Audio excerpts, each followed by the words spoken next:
पुढे गेलेलं जमलं नाही, मागे थांबलेलं जमलं नाही, आपण आज डोकं चालू काय तिची मैत्रीण आली म्हातारीची की तिच्याजवळच उभा राहू आपण. आली रघूची मैत्रीण गंगू, या गंगीला कामच नव्हतं. ही सूनबाई तिथंच उभी राहिली. ती गंगू म्हणाली, अगं आज तर सून तुझ्या जवळच उभी राहिली. म्हणली बघ ना, जणू मी भावकी खांद्याला खांदा देऊन चलत. आता तिने काय करावं सांगा मला, नाही तर तू सांग काय करावं. नाही त्या 4-5 जणांना विचार शाळ्या माणसाला तू पण सांग. विठ्ठल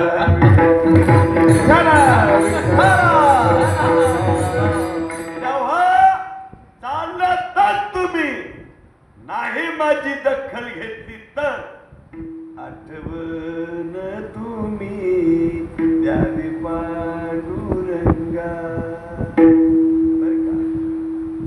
आणि एवढ्यावरून नाही त्यांनी माझा निरोप ऐकण्याची तयारी दाखवली तर त्याला माझी अवस्था सांगा.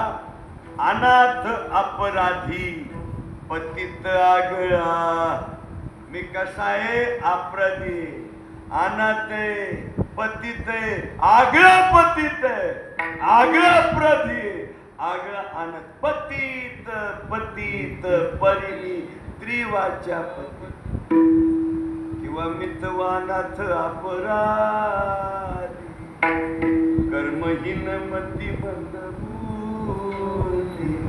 ज्या मी नेवाशाला भगवानगडचे महंत भीमसिंह महाराज त्यांचं कीर्तन वाजवलं होतं. बाबांनी ओवी सांगितली होती, फळल्या तरुची शाखा सहज भूमीशी उतरी देखा.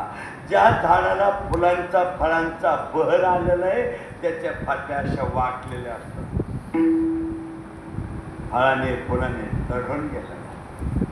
आणि ज्याला फुले नाही फळे नाही त्याच्या सावलीत बसलं तरी अंग खाजत, ते असं सरळ वर जातं. त्याला हरिभक्त पारायण हायब्रिड असे म्हणतात.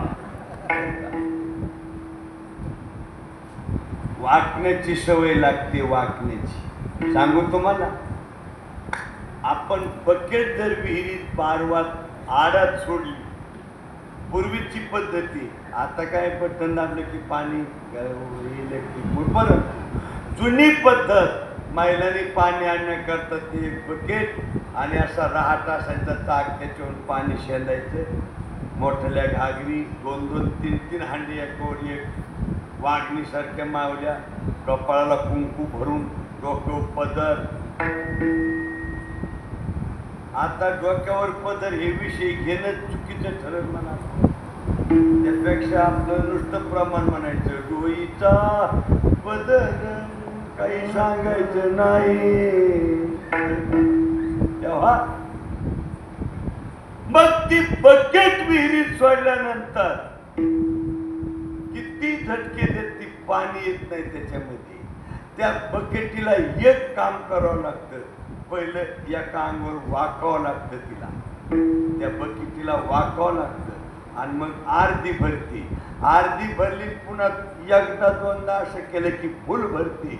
अगोदर तिला वाकण्याची सवय, तसं ज्या माणसाला वाकण्याची सवय त्याला 26 वर्षे एकमेव पद भेटत असते. वाकण्याची सवय लागते. लहानपण हे लागतं. नम्र झाला पुता हे कोण दिल अनंता. म्हणून त्याला माझी अवस्था सांगा. एवढ्यावरून जर त्यांनी नाहीच ऐकलं, पण तुम्ही एक त्यांना सांगून या, परी पाया वेगळा नका करू. त्याला म्हणावा, असेल मी तसा, पण मला पायाच्या पासून दूर करू. आणि हे तुम्हाला सांगण्याचं कारण, तुका